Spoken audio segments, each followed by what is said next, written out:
Hi, dear students. In the last video, I was talking about the poem A Prayer for My Daughter.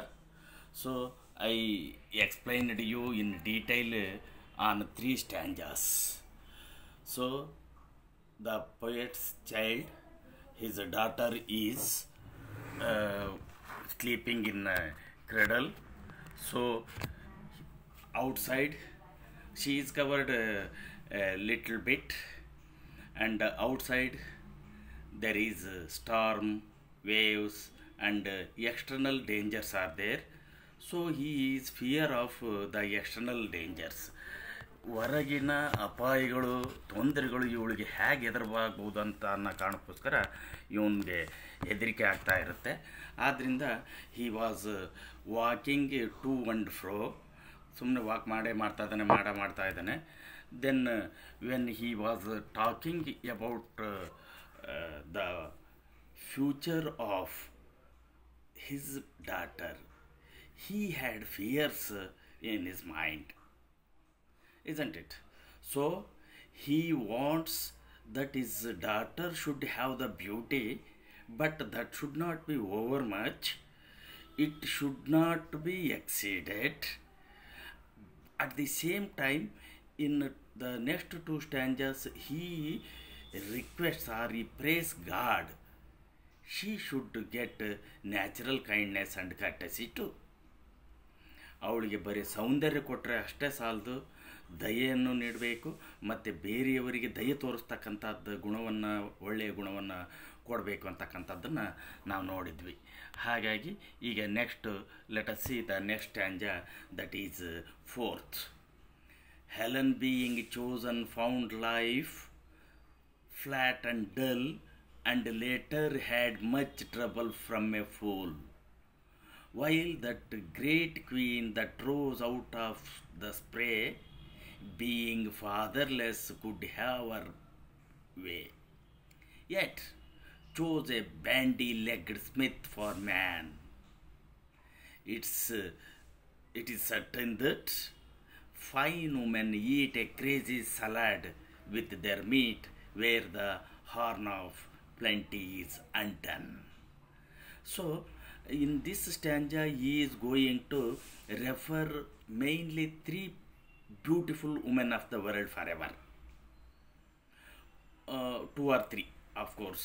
First one is Helen. ನೋಡಿ ಅಲ್ಲಿ, Helen being chosen found life flat and dull ಅಂತಕ್ಕಂಥದ್ದು ಹೇಳ್ತಾನೆ. So in ancient Greek period, Helena was the most beautiful queen on the earth. ಅವಳು ಎಷ್ಟು ಸುಂದರಿ ಅಂತ ಅಂದರೆ, ಬಹುಶಃ ಇಡೀ ಪ್ರಪಂಚದಲ್ಲೇ ಆಗಿನ ಕಾಲಕ್ಕೆ ಅವಳಷ್ಟು ಸುಂದರಿ ಯಾರೂ ಇರಲೇ ಇಲ್ಲ. ಅಂಥ ಸೌಂದರ್ಯವತಿ. Actually she later married Prince Paris of Troy. ಅದಕ್ಕೆ ಇವಳನ್ನ ಕಿಡ್ನ್ಯಾಪ್ ಮಾಡ್ಕೊಂಡು ಹೋಗ್ಬಿಡ್ತಾರೆ. ಇವಳು ಸೌಂದರ್ಯದಿಂದ ಅವಳನ್ನ ಕಿಡ್ನ್ಯಾಪ್ ಮಾಡ್ಕೊಂಡು ಹೋಗಿದ್ದಕ್ಕೆ 10 ವರ್ಷಗಳ ಕಾಲ, ಅವಳನ್ನ ವಾಪಸ್ ತೊಗೊಂಬರೋದಕ್ಕೆ 10 ವರ್ಷಗಳ ಕಾಲ ಯುದ್ಧ ನಡೆಯುತ್ತೆ. That is called as war of Troy or Trojan war ಅಂತಂದು ನೀವು ಕೇಳಿರ್ಬೋದು ಇದನ್ನು.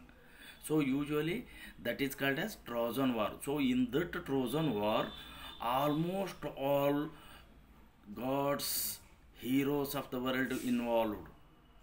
ಇದು ಒಂದು ಪ್ರತೀತಿ ಇದೆ, ಇಡೀ ಪ್ರಪಂಚದ ಎಲ್ಲ ಯೋಧರು, ದೇವಾನುದೇವತೆಗಳು ಸಹ ಆ ಯುದ್ಧದಲ್ಲಿ ಭಾಗಿಯಾಗಿದ್ವು ಅಂತ ಅಂದರೆ ಅವಳು ಎಷ್ಟು ಸೌಂದರ್ಯವತಿ ಇರಬೇಕು, ಅವಳನ್ನ ತಗೊಂಬರೋದಕ್ಕೆ ಎಷ್ಟು ಕಾಲ ಯುದ್ಧ ನಡೆದಿದೆ ಅಂದರೆ ಎಷ್ಟು ಜೀವಹಾನಿ ಆಗಿರಬೇಕು, ಎಷ್ಟು ಆಸ್ತಿಪಾಸ್ತಿ ಹಾನಿ ಆಗಿರಬೇಕು ಯೋಚನೆ ಮಾಡಿ. ಅದು ಯಾಕೆ? ಅವಳ ಸೌಂದರ್ಯದಿಂದಲೇ. ಹಾಗಾಗಿ ಸೌಂದರ್ಯ ಅಂತಕ್ಕಂಥದ್ದು ಜೀವಗಳನ್ನು, ಆಸ್ತಿಗಳನ್ನು ಹಾಳು ಮಾಡುತ್ತೆ ಅನ್ನೋದಕ್ಕೆ ಈ ರೀತಿ ಹೇಳ್ತಾ ಇದ್ದಾನೆ. So Helen being chosen found life flat and dull, her later had much trouble from a fool. ಇದರಿಂದ ಏನಾಯಿತು ಅಂತಕ್ಕಂಥದ್ದು ಇಡೀ ಪ್ರಪಂಚಕ್ಕೆ ಗೊತ್ತೇ ಇದೆ. ಟ್ರೋಜನ್ ವಾರ್ 10 ವರ್ಷದಗಟ್ಟಲೆ ನಡೀತು. ಇನ್ನು another queen, actually she is the goddess of the goddess of the heaven. ಅವಳು great queen that rose out of spray, being fatherless could have her way, yet chose a bandy-legged smith for man. See, ಇಲ್ಲಿ ನಾವು ಏನು ಹೇಳ್ತಾ ಇದ್ದೀವಿ ಅಂತ ಅಂದರೆ, see actually goddess queen she would have married, sorry, see ಇಲ್ಲಿ goddess ಅಂತಕ್ಕಂಥವಳು she is Aphrodite queen of goddess ಅಂತ ತೊಗೊಂಬಿಡಿ. ಅವಳ ಹೆಸರು ಅಫ್ರೊಡೈಟ್ ಅಂತಕ್ಕಂಥವಳು. ಅವಳು ಆ್ಯಕ್ಚುಲಿ ಎಂಥ ದೊಡ್ಡ ವ್ಯಕ್ತಿನ ಅಥವಾ ದೊಡ್ಡ ದೇವ್ರನ್ನ ಬೇಕಾದರೂ ಅಥವಾ ದೊಡ್ಡ ವ್ಯಕ್ತಿನ ಬೇಕಾದರೂ ಮದುವೆ ಆಗ್ಬೋದಿತ್ತು. ಬಟ್ ಶಿ ಮ್ಯಾರಿಡ್ ಹೆಪಾಸ್ಟಸ್ ಅಂತಕ್ಕಂಥ ಒಬ್ಬ ಹ್ಯಾಂಡಿಕ್ಯಾಪ್ಡ್ ಬ್ಯಾಂಡಿ-ಲೆಗ್ಡ್ ಸ್ಮಿತ್. ಆಮೇಲೆ ಅವನು ಸಹ ಅವಳಿಗೆ ಮೋಸ ಮಾಡಿಬಿಡ್ತಾನೆ. ಅಂದರೆ ಯಾವ ಬ್ಯೂಟಿಫುಲ್ ವುಮೆನ್ ಇರ್ತಾರೋ ಅವರು ಮೋಸಕ್ಕೆ ಒಳಗಾಗೋದು ಬೇಗ. ಯಾಕೆ ಅಂತ ಅಂದರೆ because of that beauty. Then it chose a bandy legged smith for him, it is certain that, ಇದರಿಂದ ನಮಗೇನು ಗೊತ್ತಾಗುತ್ತೆ ಅಂತ ಅಂದರೆ, it is definitely that fine women beautiful women eat a crazy salad with their meat. ಅವರು salad ಅಂತಂದು ತಿಂದುಬಿಡ್ತಾರೆ, ಸಗಣಿ ತಿಂತಾರೆ ಅಂಥದ್ದು. ಅಂದರೆ ಸೌಂದರ್ಯ ಅಂತಕ್ಕಂಥದ್ದು ಅವ್ರನ್ನ ಹಾಳು ಮಾಡುತ್ತೆ.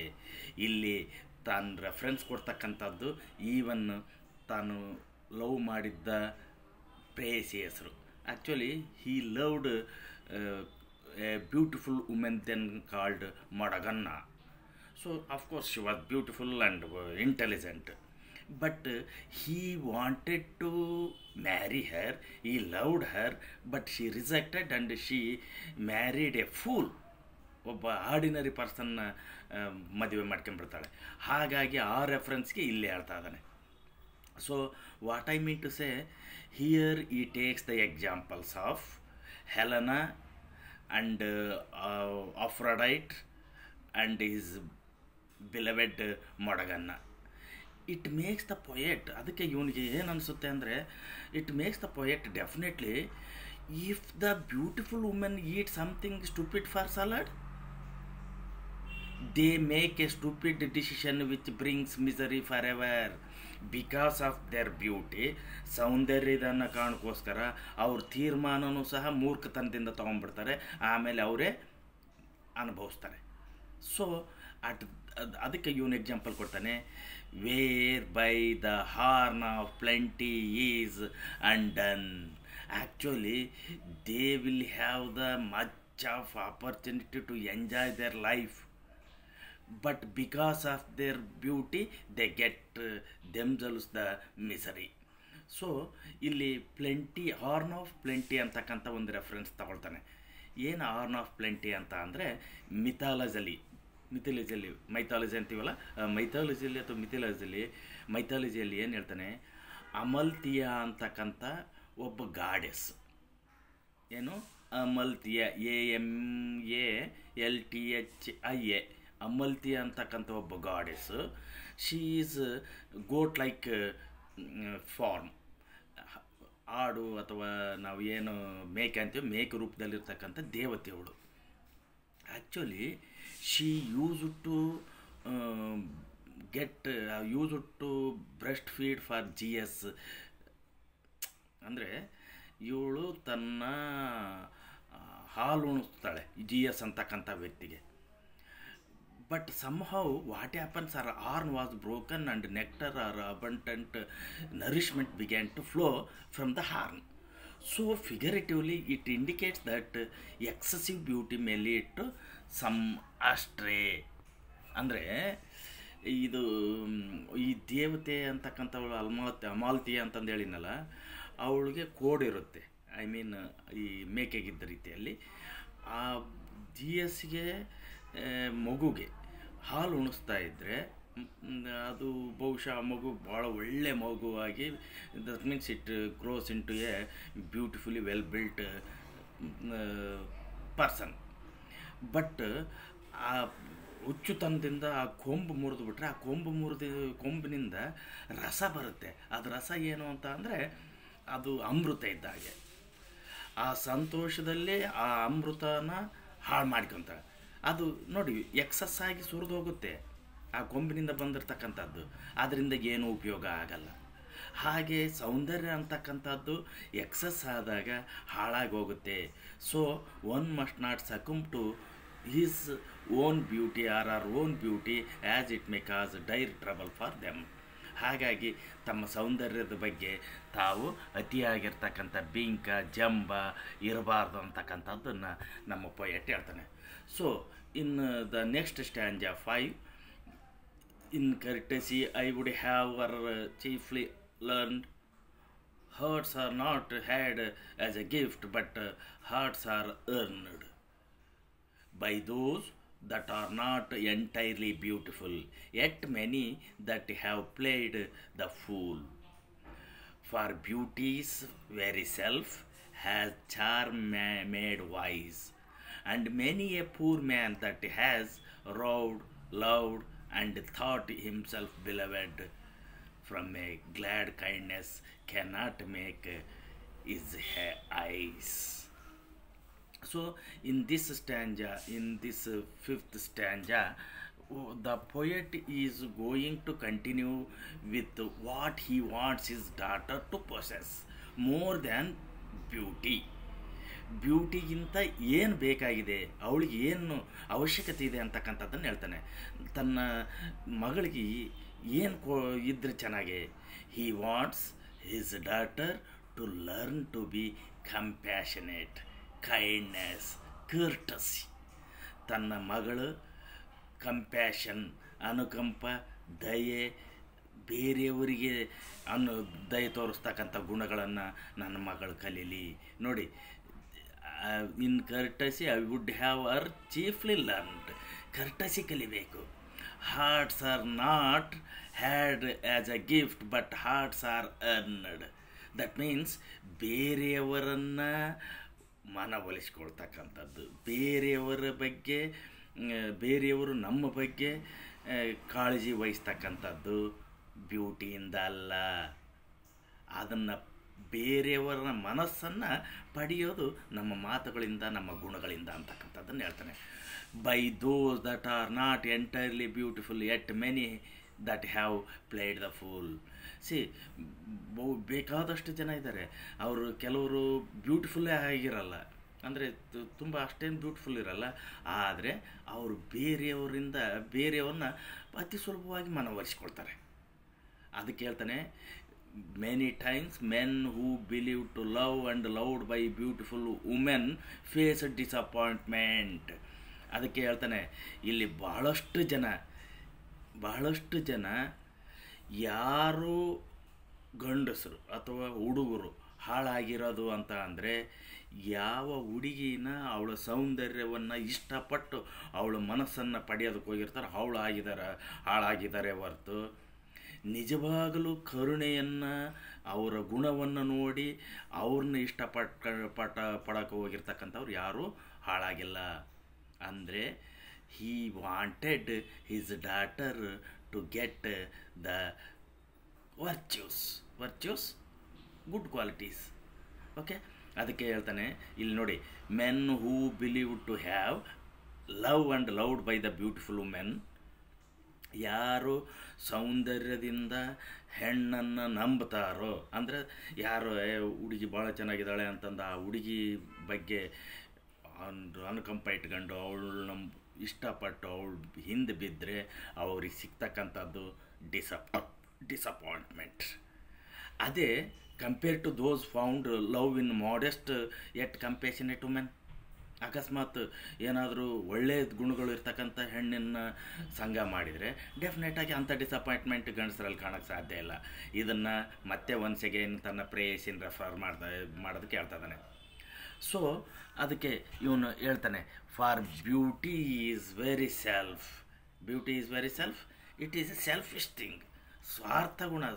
ಸೌಂದರ್ಯ ಇತ್ತು ಅಂತ ಅಂದರೆ they get automatically the selfishness. So they think that they have the charm made voice. ಅವ್ರು ಏನು ಯೋಚನೆ ಮಾಡಿರ್ತಾರೆ, ನನ್ನ ಬ್ಯೂಟಿನೇ ನನ್ನ ಬುದ್ಧಿವಂತಿಕೆ ಅಂತ ಅಂದ್ಕೊಂಡಿರ್ತಾರೆ. ಆದರೆ ಯಾವುದೇ ಕಾರಣಕ್ಕೂ ಎಲ್ಲಿ ಸೌಂದರ್ಯ ಇರುತ್ತೋ ಅಲ್ಲಿ ಬುದ್ಧಿವಂತಿಕೆ ಇರಲ್ಲ. ವಾಯ್ಸ್ ಬುದ್ಧಿವಂತಿಕೆ ನಿಮಗೆ ಗೊತ್ತಿರಬೇಕು. ಯಾರಲ್ಲಿ ಸೌಂದರ್ಯ ಇರುತ್ತೋ ಅವರಲ್ಲಿ ಯಾವುದೇ ಕಾರಣಕ್ಕೂ ಬುದ್ಧಿವಂತಿಕೆ ಇರಲ್ಲ. ನೀವು ಎದ್ರಕ್ಕೆ ಹೋಗ್ಬೇಡ್ರಿ, ಯಾಕೆಂದರೆ ನಿಮ್ಮಲ್ಲಿ ಏನು ಸೌಂದರ್ಯ ಇಲ್ಲ. Okay. Moreover he says ಏನು, modest and courteous people attract hearts. ಈ ಚಾರ್ಮ್ ಪೀಪಲ್ಲು ಡೆಫಿನೆಟಾಗಿ ಮಾಡೆಸ್ಟ್ ಪೀಪಲ್ಲು, ದಯ ಇರ್ತಕ್ಕಂಥವರು ಸಾಮಾನ್ಯವಾಗಿ ಬೇಗ ಬೇರೆಯವ್ರನ್ನ ಹೊಲಿಸ್ಕೊಂಡ್ಬಿಡ್ತಾರೆ. ಸೌಂದರ್ಯವತಿಯವರು ಹೊಲಿಸ್ಕೊಳ್ಳತಕ್ಕಂಥದ್ದು ಸಾಧ್ಯನೇ ಇಲ್ಲ. ಇದಕ್ಕೆ ತಾಜಾ ಉದಾಹರಣೆ ಅಂದರೆ he is referring is own marriage. ಅಂದರೆ ತಾನು ಮದುವೆ ಆಗಿರ್ತಕ್ಕಂಥ ಹೆಣ್ಣು ಅಥವಾ ಹೆಂಡತಿಯನ್ನು ಗುಣ ನೋಡಿ ಮದುವೆ ಆಗಿದ್ದನ್ನೇ ಹೊರ್ತೀವನು, ಅವಳ ಸೌಂದರ್ಯ ನೋಡಿ ಅಲ್ಲ. ಸೊ ಕೊನೆಗೆ ಇವನು ಏನು ಹೇಳ್ತಾನೆ, ultimately that means at the end he makes it clear that he wants his daughter to be an agreeable young woman than an arrogant beauty. See, ಒಬ್ಬ ಎಲ್ಲರಿಗೂ ಇಷ್ಟ ಆಗ್ತಕ್ಕಂಥ ಒಬ್ಬ ಹೆಣ್ಣು ಮಗಳಾಗಬೇಕೇ ಹೊರ್ತು ನನ್ನ ಮಗಳು ಯಾವುದೇ ಕಾರಣಕ್ಕೆ ಸೊಕ್ಕಿರ್ತಕ್ಕಂಥ ಸೌಂದರ್ಯವತಿ ಆಗಬಾರ್ದು ಅಂತಕ್ಕಂಥದ್ದನ್ನು ಹೇಳ್ತಾನೆ ಇಲ್ಲಿ ನೋಡಿ. ಅದಕ್ಕೆ loud and thought himself beloved. ಅದನ್ನು ಒಬ್ಬ ಗಂಡಸು ಯಾವ ರೀತಿ ಹಾಳಾಗಿ ಯೋಚನೆ ಮಾಡಿ ಹಾಳಾಗ್ತಾನೆ ಸೌಂದರ್ಯ ನಂಬ್ಕೊಂಡು ಹೋದರೆ ಅಂತಂದು ಹೇಳ್ತಾನೆ. From A glad kindness that is agreeable the courtesy. ಯಾವ ಸಂತೋಷದಿಂದಿರ್ತಕ್ಕಂಥ ದಯೆ ಇರಬೇಕು, ಇದು ಯಾವತ್ತೂ ದೂರ ಆಗಕ್ಕೆ ಸಾಧ್ಯ ಇಲ್ಲ ಅಂತಕ್ಕಂಥದ್ದನ್ನು ಹೇಳ್ತಾನೆ. ಅಂದರೆ ಸಾಮಾನ್ಯವಾಗಿ ಸೌಂದರ್ಯ ಇರ್ತಕ್ಕಂಥ ಇದ್ದ ಕಡೆ ಬುದ್ಧಿವಂತಿಕೆ ಇರಲ್ಲ, ಕರುಣೆ ಇರಲ್ಲ. ಆ ಕಾರಣಕ್ಕೋಸ್ಕರ ನನ್ನ ಮಗಳಿಗೆ ಹೆಚ್ಚಿನ ಸೌಂದರ್ಯ ಕೊಡೋದು ಬೇಡ ಅಂತಂದು ಇವನು ಇಷ್ಟಪಡ್ತಾನೆ. Then let us see the next stanza.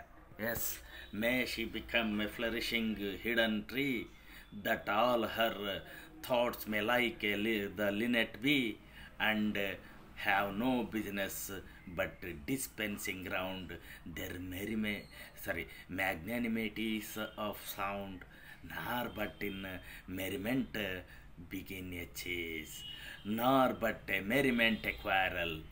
Oh, may she live like some green laurel rooted in one dear perpetual place. See, what he wants here, he wants his daughter to be three things. ಇದರಲ್ಲಿ ನನ್ನ ಮಗಳು ಯಾವ ರೀತಿ ಇರಬೇಕಂತಕ್ಕಂಥದ್ದು ಹೇಳ್ತಾನೆ. ಒಂದು hidden tree, flourishing hidden tree. Flourishing hidden tree ಬೆಳೀತಕ್ಕಂಥ ಅರಳತಕ್ಕಂಥ ಒಂದು ಮರ ರೀತಿಯಲ್ಲಿ ಇರಬೇಕು, ಅದು ಯಾರಿಗೂ ಕಾಣದ ರೀತಿಯಲ್ಲಿ. ಎರಡನೇದು ಲಿನೆಟ್ ಅಂತಕ್ಕಂಥ ಬರ್ಡ್ ರೀತಿಯಲ್ಲಿ ಇರಬೇಕು. ಮೂರನೇದು ಇಲ್ಲಿ ಲಾಸ್ಟ್ಗೆ ಹೇಳ್ತಾನೆ ನೋಡಿ, ಲಾರಲ್, ಗ್ರೀನ್ ಲಾರಲ್ ಅಂತಂದು ಹೇಳ್ತಾನೆ. ಈ ರೀತಿ he wants his daughter should be grown up like a tree, like a bird, like a beautiful flower plant. So ಈ ರೀತಿ ಮೂರನ್ನು ಇದರಲ್ಲಿ ಹೇಳ್ತಾನೆ. ಸೊ ಅದಕ್ಕೆ ಹೇಳ್ತಾನೆ, may she become a flourishing hidden tree ಅಂತಂದು ಹೇಳ್ತಾನೆ. ಅಂದರೆ so he continues to talk about his hopes and expectations for his daughter in this stanza. So he wants, as she grew up, he wants her to be happy and contentful in her life. He wants her to become a flourishing tree. Flourishing tree, ಅರಳತಕ್ಕಂಥ ಬೆಳೀತಕ್ಕಂಥ ಮರ. ಅದು ಯಾವ ರೀತಿ? Hidden, flourishing hidden tree. Hidden ಕಾಣದ ರೀತಿಯಲ್ಲಿ, ಬಚ್ಚಿಟ್ಟಿರೋ ರೀತಿಯಲ್ಲಿ, ಅಂದರೆ ಯಾವುದೋ ಒಂದು ಕಾಣದೇ ಇರ್ತಕ್ಕಂಥ ಜಾಗದಲ್ಲಿ ಬೆಳೀತಕ್ಕಂಥ ಮರ ರೀತಿಯೆಲ್ಲ ಆಗಬೇಕು. And he wants thoughts may like the linnet. ಅವಳ ಯೋಚನೆಗಳು ಲಿನೆಟ್ ಬರ್ಡ್ ರೀತಿಯಲ್ಲಿರಬೇಕು. So linnet is a sweet singing bird. So it innocently always continuously sings and it flies around the world or around the something or some person. Linnet ಅಂತಕ್ಕಂಥ ಒಂದು bird ಸುಮ್ಮನೆ ಸುತ್ತೋದು ಹಾಡೋದು ಅಷ್ಟು ಮುಗ್ಧವಾಗಿ ಅಷ್ಟು ಖುಷಿಯಾಗಿ ಆಡ್ತಾ ಇರುತ್ತೆ. ಯಾವುದು? Lynette bird. ಆ ರೀತಿಯ ಅದ್ರದ್ದು ಯೋಚನೆಗೆ ಏನೂ ಇಲ್ಲ, ಹಾಡೋದು ಹಾರೋದು. In this way, he thoughts his daughter, he wants his daughter like a linnet. So that referring to its innocence and cheerfulness. So like a linnet, he wants her to be satisfied in herself and infect others with her happiness. ಅದು ಯಾವುದೇ ಕಾರಣಕ್ಕೂ ಬೇರೆಯವರಿಗೆ ಯಾವುದೇ ಕಾರಣಕ್ಕೂ ತೊಂದರೆ ಆಗಬಾರ್ದು. ಬೇರೆಯವರಿಗೆ ತೊಂದರೆ ಆಗದ ರೀತಿಯಲ್ಲಿ ಇದು ಹಾರ್ತಾನೆ ಇರುತ್ತೆ.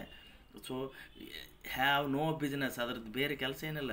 But dispensing round, that means flying round ಸುಮ್ಮನೆ ಸುತ್ತುವರಿಕಂತ ಹಾರಾಡ್ತಕ್ಕಂಥದ್ದು. Their magnanimities of sound with beautiful chirping sounds. ಅದು ಚೂಗುಟ್ಕಂತ ಹಾರಾಡೋದಕ್ಕೆ, ಶಬ್ದ ಮಾಡೋದಕ್ಕೆ ಮ್ಯಾಗ್ನಾನಿಮಿಟೀಸ್ ಆಫ್ ಸೌಂಡ್ ಅಂತಂದು ಹೇಳ್ತಾನೆ. ನಾಟ್ ಬಟ್ ಇನ್ ಮೆರಿಮೆಂಟ್, ಖುಷಿಯಿಂದ ಆಡೋದು. ಅಂಥ ಲೈಫ್ ನನ್ನ ಮಗಳದು, ಅಂಥ ಯೋಚನೆಗಳು ನನ್ನ ಮಗಳದಾಗಬೇಕು. ಹಾರಾಡಬೇಕು, ಯೋಚನೆಗಳು ಯಾವಾಗಲೂ ಖುಷಿಯಾಗಿರೋ ರೀತಿಯಲ್ಲಿ ಇರಬೇಕು. ಅಂಥದ್ದು ರೀತಿಯಲ್ಲಿ ನನ್ನ ಮಗಳು ಇರಬೇಕು ಅಂತಕ್ಕಂಥದ್ದನ್ನು ಹೇಳ್ತಾನೆ. ಅದಕ್ಕೆ ಹೇಳ್ತಾನೆ, oh may she live like green laurel. See, green laurel, a beautiful plant with having beautiful flowers. Further, he wants her to live like a floral rooted in a particular place. ಅದು ಎಲ್ಲಿ ಬೆಳಿಬೇಕು ಅಂಥ ಜಾಗದಲ್ಲಿ ಬೆಳೆದು ಅದು ಹೂವು ಕೊಡಬೇಕು, ಹಸಿರಾಗಿರಬೇಕು. ಆ ರೀತಿ ನನ್ನ ಮಗಳು ಒಂದು ಜಾಗದಲ್ಲಿ ಸಂತೋಷವಾಗಿ ಬೇರೆಯವ್ರಿಗೆ ಖುಷಿ ಕೊಡೋ ರೀತಿಯಲ್ಲಿ ಬೆಳಿಬೇಕಂತಕ್ಕಂಥದ್ದು ಹೇಳ್ತಾನೆ. So that means the poet reveals his wish on his daughter being rooted in the tradition. Rooted in the tradition means he wants her to cultivate the traditional values, the virtues, so to say. Okay, ಸದ್ಗುಣಗಳನ್ನು ಬೆಳಿಲಿ ಅಂತಕ್ಕಂಥದ್ದನ್ನು ಹೇಳ್ತಾನೆ. So then in the next stanza, probably 7th stanza, my mind, because the minds that I have loved, the sort of beauty that I have approved, prosper but little, has dried up of late, yet knows that to be choked with hate may well be of all evil chances chief. If there is no hatred in the mind, assault and beauty of the wind can never tear the linnet from the leaf. So in this ಸ್ಟ್ಯಾಂಜಾ, probably ಈ poem ಸ್ವಲ್ಪ ದೊಡ್ಡದಿರೋದ್ರಿಂದ ನಿಮಗೆ heavy ಅನ್ನಿಸ್ಬೋದು. ಆದ್ದರಿಂದ ನಾನು ಇನ್ನು ಆದಷ್ಟು ಎಷ್ಟು ಸಾಧ್ಯ ಆಗುತ್ತೆ ಅಷ್ಟು ಬ್ರೀಫಾಗಿ ಹೇಳಕ್ಕೆ ಹೋಗಿರ್ತೀನಿ. ನೋಡಿ, then this poet continues to talk about self content of women. Self content of women means ತನ್ನಷ್ಟಕ್ಕೆ ತಾನೇ ಸಂತೃಪ್ತಿ ಪಟ್ಕೊಳ್ತಕ್ಕಂಥದ್ದು, ಹೆಣ್ಣು ಮಕ್ಕಳಲ್ಲಿ ಸಂತೃಪ್ತಿ ಪಟ್ಕೊಳ್ತಕ್ಕಂಥದ್ದು. ಸಮ್ಮಲ್ಲಿ he believes that kind self contained traditionally rooted women are really incorruptible. ಇಲ್ಲಿ ಹೇಳ್ತಕ್ಕಂಥದ್ದು, a mind because the minds that I have loved, the sort of beauty that I have approved, prosper but little has dried up of late ಅಂತಂದು ಹೇಳ್ತಾನೆ. ಯಾವ ಹೆಣ್ಣು ಮಕ್ಕಳು ಸಂಸ್ಕೃತಿಯನ್ನು, ಸಂಪ್ರದಾಯವನ್ನು, ದೊಡ್ಡವರು, ಹಿರಿಯರು, ಗುರುಗಳು ಅಂತಕ್ಕಂಥದ್ದನ್ನು, ಒಳ್ಳೆಯ ಸಂಸ್ಕೃತಿಯನ್ನು ಇಟ್ಕೊಂಡಿರ್ತಾರೋ ಅವರು ಯಾವತ್ತೂ ಸಹ ಹಾಳಾಗಕ್ಕೆ ಸಾಧ್ಯ ಇಲ್ಲ ಅಂತಕ್ಕಂಥ ಮಾತನ್ನು ಹೇಳ್ತಾನೆ ಇಲ್ಲಿ. See, so he considers hatred to be the cause of all evil. ದ್ವೇಷ ಇತ್ತು ಅಂದರೆ ಅದರಿಂದನೇ ಎಲ್ಲ ಹಾಳಾಗೋದು. It knows that to be choked with hate. ದ್ವೇಷ ಇತ್ತು ಅಂದರೆ ಅದೇ ಒಬ್ಬ ವ್ಯಕ್ತಿಯನ್ನು ಹಾಳು ಮಾಡೋದಕ್ಕೆ ಸಾಧ್ಯತೆ ಇದೆ. ಅಷ್ಟೇ ಅಲ್ಲ, ಬೇರೆ ವ್ಯಕ್ತಿಗಳನ್ನು ಸಹ ಹಾಳು ಮಾಡೋದಕ್ಕೆ ಈ ದ್ವೇಷನೇ, ಹೇಟ್ರೆಡ್ನೆಸ್ ಸಾಕಾಗುತ್ತೆ ಅಂತಕ್ಕಂಥದ್ದನ್ನು ಹೇಳ್ತಾನೆ. If there is be hatred in a mind ಅಂತಕ್ಕಂಥದ್ದು, then see he considers hatred to be the cause of evil, and so ಅದಕ್ಕೆ ಹೇಳ್ತಾನೆ he prays that her to be left out that evil. ನನ್ನ ಮಗಳಲ್ಲಿ ಯಾವುದೇ ಕಾರಣಕ್ಕೂ ಆ ಗುಣ ಇರಬಾರ್ದು, ಯಾವುದು ದ್ವೇಷಿಸೋ ಗುಣ. Because he believes that a soul free from hatred will preserve its innocence and hatred. ಯಾವ ಈ ಸಂಸ್ಕೃತಿ ಇರುತ್ತೋ, ಸಂಸ್ಕಾರ ಇರುತ್ತೋ, ಅವರಲ್ಲಿ ಖಂಡಿತವಾಗಲೂ ಯಾವುದು ದ್ವೇಷ ಅಂತಕ್ಕಂಥದ್ದು ಖಂಡಿತವಾಗ್ಲೂ ಇರೋದೇ ಇಲ್ಲ. ಅದು ಇರಲೂಬಾರ್ದು, ಅದು ನನ್ನ ಮಗಳಲ್ಲಿ ಬರಬಾರ್ದು ಅಂತಕ್ಕಂಥದ್ದನ್ನು ಇಲ್ಲಿ ಹೇಳ್ತಾನೆ. ಸೊ ಅಲ್ಲಿ what he believes that a soul free from hatred will preserve its innocence and hatred, just as the storm outside cannot tear leaves from sturdy leaves, turmoil and war cannot break a strong man. ಇಲ್ಲಿ assault the battery of the wind ಅಂದರೆ, ಈಗ ಅಕಸ್ಮಾತ್ ಏನಾದರೂ ಹೊರಗಡೆ ಗಾಳಿ ಇಲ್ಲದ ಇದ್ದರೆ, ಗಾಳಿ ಬೀಸ್ತಾ ಇದ್ದರೆ ಯಾವುದನ್ನು ಹಾಳು ಮಾಡೋಕ್ಕೆ ಸಾಧ್ಯತೆ ಇಲ್ಲ. ಯಾವುದೇ ಒಬ್ಬ ಟ್ರೀ ಇರ್ಬೋದು, ಆ ಟ್ರೀನ ಹಾಳು ಮಾಡೋದಕ್ಕೆ ಅಥವಾ ವಾಟ್ ವಿ ಕಾಲ್ ಅದ್ರ ಮೇಲೆ ಪ್ರಭಾವ ಬೀರೋಕ್ಕೆ ಸಾಧ್ಯ ಇಲ್ಲ. ಅದೇ ರೀತಿ ಹೆಣ್ಣಲ್ಲಿ ತನ್ನ ಮಗಳಲ್ಲಿ ಆ ದ್ವೇಷ ಅಂತಕ್ಕಂಥದ್ದು ಇಲ್ಲದೆ ಇದ್ದರೆ ಖಂಡಿತವಾಗ್ಲೂ ಅಂಥ ಬೇರೆಯವರಿಂದ ಹಾಳಾಗೋಕ್ಕೆ ಸಾಧ್ಯನೇ ಇಲ್ಲ ಅಂತಕ್ಕಂಥದ್ದನ್ನು ಹೇಳ್ತಾನೆ.